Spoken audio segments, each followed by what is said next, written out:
The wet plate process was introduced in 1851 by an Englishman named Frederick Scott Archer. The process I use is the same process they used during the Civil War period. I use the same type of chemistry, the same type of equipment. My lenses, most of them are period lenses.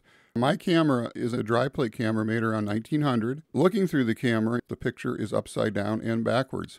During the wet plate era, you had to have a darkroom very nearby you because the plate needs to stay wet through the entire process. Generally, you only have a few minutes, and I like to keep it less than 5.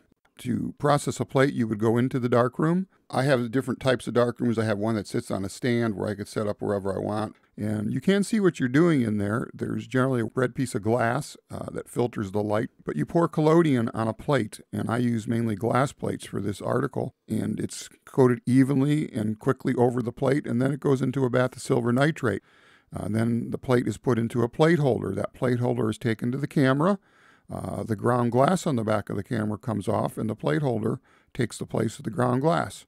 You pull the dark slide out of the plate holder, take the lens cap off of the lens. There's no shutter involved. The lens cap is the shutter.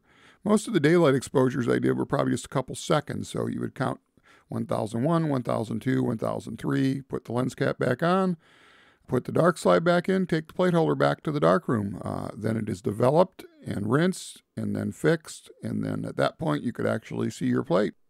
The wet plate process is only sensitive to blue light, which is why you do not see clouds in most of the early pictures. If you see some really nice clouds in some wet plate pictures from the period, they're generally put in afterwards. They do 2 negatives, one of the clouds, one of the scenes, so that they can sandwich them together later.